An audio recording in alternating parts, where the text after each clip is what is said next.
जब हमारा मस्तिष्क उलझा होगा तो हम ना तो सही डिसीजन किसी क्षेत्र में ले पाते हैं, ना उस क्षेत्र में हम एकाग्रता पूर्वक कार्य कर पाते हैं और सफलता की तरफ आगे भी नहीं बढ़ पाते हैं। इसलिए अगर हमारा मस्तिष्क विचार शून्य हो, हम एक बिंदु पर फोकस कर सकें, तो हम अपने मस्तिष्क को बेहतर क्षमता के साथ उपयोग कर सकते हैं और उस कार्य क्षेत्र में सफलता प्राप्त कर सकते हैं। ये सभी के लिए लागू होता है, क्षेत्र कोई भी हो। तो विचार शून्य मस्तिष्क एक तरीके से मस्तिष्क का वो कोरा पन्ना है जिसपे हम जो नई चीज चाहे लिख सकते हैं और वो चीज स्थायी तौर पर हमारी जिंदगी में समावेश करती है और सफलता के नए द्वार खोलती है। मित्रों, मैं राघवेंद्र पांडे आप सभी का आज के इस कार्यक्रम में स्वागत करता हूं और आप सभी से विनम्र निवेदन है कि अगर पहली बार इस चैनल पर आए हैं तो चैनल को सब्सक्राइब जरूर कर लें और इस वीडियो को लाइक करें और अपने दोस्तों के साथ शेयर भी करें। हमारे मस्तिष्क की विचार शून्यता तब समाप्त होती है जब हम ओवर थिंकिंग करते हैं। आज इस वीडियो में हम लोग चर्चा करेंगे 3 बिंदु पर, और जिसमें पहला बिंदु होगा कि विचार शून्य मस्तिष्क के लाभ क्या हैं, दूसरा बिंदु होगा कि ओवर थिंकिंग की वजह क्या है, और तीसरा बिंदु होगा कि अपने जीवन से ओवर थिंकिंग या अनावश्यक विचारों को समाप्त करके हम विचार शून्य मस्तिष्क कैसे प्राप्त करें। अब आइए दूसरे बिंदु पर चर्चा करते हैं और समझते हैं ओवर थिंकिंग की वजह क्या है। ओवर थिंकिंग की वजह पारिवारिक हो सकती है, आर्थिक हो सकती है, सामाजिक हो सकती है।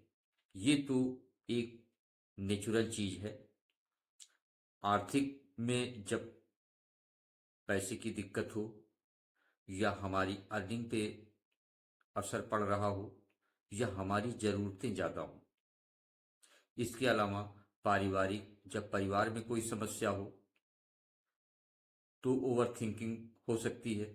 इसके अलावा सामाजिक चिंता, यहाँ पर ध्यान रखना चाहिए कि कोई भी ऐसा कार्य कभी ना बन पड़े जो हमें चिंता में डाले, और जो बाकी हमारे कुटेव हैं, हमारी बुरी आदतें हैं, उनसे भी बचना चाहिए, क्योंकि उनकी वजह से भी ओवर थिंकिंग हमारे दिमाग में हर समय चला करती है।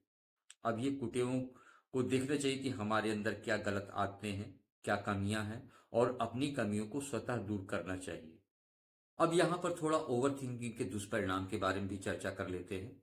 ओवर थिंकिंग हमारे मस्तिष्क की क्षमता को तो नष्ट करती ही है, साथ में रोगों का भी कारण बन जाती है। ब्लड प्रेशर है, हार्ट की समस्या है, एंजाइटी है, इन सब चीज़ों को ये पैदा कर देती है शरीर में रोग के रूप में। आइए अब समझते हैं कि विचार शून्य मस्तिष्क कैसे प्राप्त कर सकते हैं। वो कौन सा तरीका है जिससे हम आसानी से अपना मन विचार शून्य बना सकते हैं और उससे वो अद्भुत लाभ उठा सकते हैं जो इससे मिलते हैं। वैज्ञानिकों ने जब रिसर्च किया तो पाया कि हमारे मस्तिष्क में जो विचारों की आंधी चला करती है, जो नित्य नए विचार उमड़ते घुमड़ते रहते हैं, वो हमारे नई नई इच्छाओं और अतृप्त वासनाओं और कुंठाओं के आवेग मात्र हैं।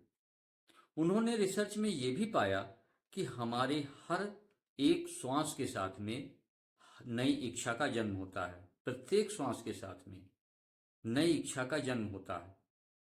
और उन्होंने ये भी पाया कि अगर हम अपने श्वासों पर नियंत्रण प्राप्त कर लें तो हम अपने इन विचारों पर नियंत्रण प्राप्त कर सकते हैं, और अगर पूरी तरीके से अपने श्वासों पर नियंत्रण कर लें तो हम अपने मस्तिष्क को विचार शून्य बना सकते हैं। विचार शून्य मस्तिष्क पाने के कई प्राणायाम, कई योग प्रचलित हैं और वो अपने आप में 100% खरे हैं और पूरी तरीके से मस्तिष्क को विचार शून्य करने में पूर्ण सक्षम है। अगर इनको कंटिन्यू रखा जाए, इन अभ्यासों को कंटिन्यू रखा जाए, इनमें ब्रेक ना दिया जाए, ये नहीं कि एक दिन आज किए फिर एक दिन नागा कर दिए। इनको कंटिन्यू अगर अभ्यास किया जाए तो कुछ समय में ये पूरी तरीके से मनुष्य अपने मस्तिष्क को विचार शून्य बनाने में सक्षम हो सकता है और वो सब अपरिमित लाभ हासिल कर सकता है जो विचार शून्य मस्तिष्क से प्राप्त होता है। और जो अनर्गल थॉट हैं, जो विचार बिना वजह के मस्तिष्क में चलते रहते हैं, उन पे पूरी तरीके से विराम लग जाता है और वो सभी फायदे प्राप्त होते हैं मनुष्य को जो एक शांत और संयमित मस्तिष्क वालों को मिलता है। इस वीडियो में हमने समझा कि एक विचार शून्य मन का महत्व क्या है जीवन में, उनके क्या उपयोग हैं, और विचार शून्य मस्तिष्क ना हो तो उसके दुष्परिणाम क्या हैं। जो ओवर थिंकिंग हमेशा चला करती है मस्तिष्क में, उसके दुष्परिणाम क्या हैं। और ये भी समझा कि हाँ, कैसे इस मस्तिष्क को विचार शून्य बनाने का तरीका है।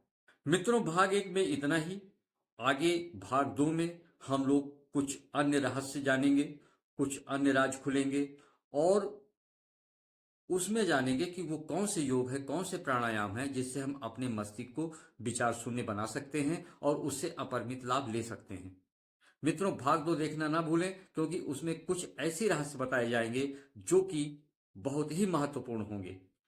तो आज का कार्यक्रम अब यहीं पर समाप्त होता है। मिलते हैं विचार शून्य मन भाग 2 में, नेक्स्ट वीडियो जो होगा उसमें। तब तक के लिए जय हिंद।